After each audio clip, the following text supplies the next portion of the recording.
ঠিক আছে, আমেরিকান ইংলিশে এই কাউন্ট নাউনকে মানে কাউন্টেবল নাউনকে কাউন্ট নাউন বলা হয়।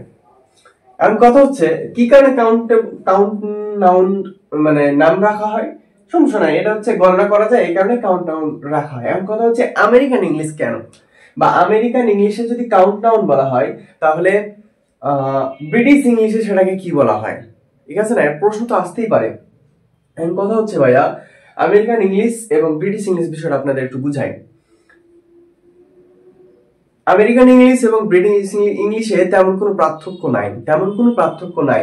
আসলে যখন ইংলিশ ভাষাটাকে ইন্টারন্যাশনাল ল্যাঙ্গুয়েজ মর্যাদায় স্বীকৃতি দেওয়া হলো, তখন ইংলিশের অনেকগুলো উপভাষা ভেসে আসলো। উপভাষা বলতে তো আপনারা বুঝতে পারছেন, এই 13-14 বছর অলরেডি আপনারা শিক্ষাগত যোগ্যতা পার করে আসছেন। আমি আশা করি আপনারা উপভাষা বলতে বুঝতে পারতেছেন। আমি এটা নিয়ে বিস্তারিত আলোচনা করবো না, জাস্ট একটু আপনাদের ধারণা দিচ্ছি যে আমেরিকান ব্রিটিশ ইংলিশটা কি। তো যখন এটাকে হচ্ছে আন্তর্জাতিক ভাষা হিসেবে স্বীকৃতি দেওয়া হলো, তখন এর অনেকগুলো কি হলো, উপভাষা ভেসে আসলো। তার ভিতরে আমেরিকান ইংলিশ, ব্রিটিশ ইংলিশ, আরো এক্সেট্রা। ঠিক আছে, এখন কথা হচ্ছে যে এই জায়গাতে আমেরিকান ইংলিশটা আসলো, ব্রিটিশ ইংলিশটা কেন আসলো না? আসলে যখন হচ্ছে আন্তর্জাতিক মর্যাদা দেওয়া হলো, তখন আমেরিকান ইংলিশ এবং ব্রিটিশ ইংলিশ এই দুইটাকে হচ্ছে বিভিন্ন দিক দিয়ে পর্যালোচনা করে বেশি প্রচলন থাকার কারণে এই দুটাকে আন্তর্জাতিক ভাষার স্বীকৃতি দেওয়া হলো। তার ভিতরে আবার আমেরিকান ইংলিশের বিস্তারটা বেশি, মানে বিভিন্ন সংস্কৃতি বলেন, মিডিয়া বলেন, ইন্টারনেট বলেন, সব দিক দিয়ে প্রভাব হচ্ছে আমাদের আমেরিকান ইংলিশের।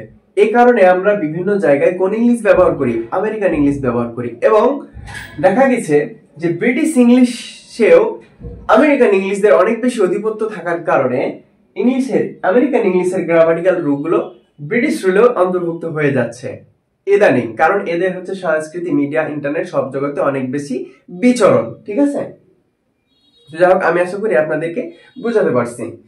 এখন আমেরিকান ইংলিশ এবং ব্রিটিশ ইংলিশে কিছু পার্থক্য আছে। পার্থক্য কিসে? পার্থক্য হচ্ছে আপনার বানানে। হ্যাঁ, একই বানান, একই শব্দ আপনার আমেরিকান ইংলিশে একরকম বানান, আবার ব্রিটিশ ইংলিশে আরেক রকম বানান। ঠিক আছে, আর তারপরে হচ্ছে আবার পার্থক্য আছে হচ্ছে উচ্চারণে। আমেরিকান ইংলিশে একরকম উচ্চারণ, ব্রিটিশ ইংলিশে আরেক রকম উচ্চারণ। আরেকটা আছে শব্দ ভান্ডারে। আমেরিকান ইংলিশের শব্দ ভান্ডার এক এক রকম এবং ব্রিটিশ ইংলিশের শব্দ ভাষা এক এক রকম। তো যাই হোক, আমি আপনাদেরকে আশা করি বোঝাতে পেরেছি যে আমেরিকান ইংলিশ এবং ব্রিটিশ ইংলিশটা কি। এখন যেখানে ছিলাম 2 নম্বর প্রশ্ন বলছে যে কাউন্টেবল নাউনকে আমাদের কি বলা হয়? কাউন্ট নাউন বলা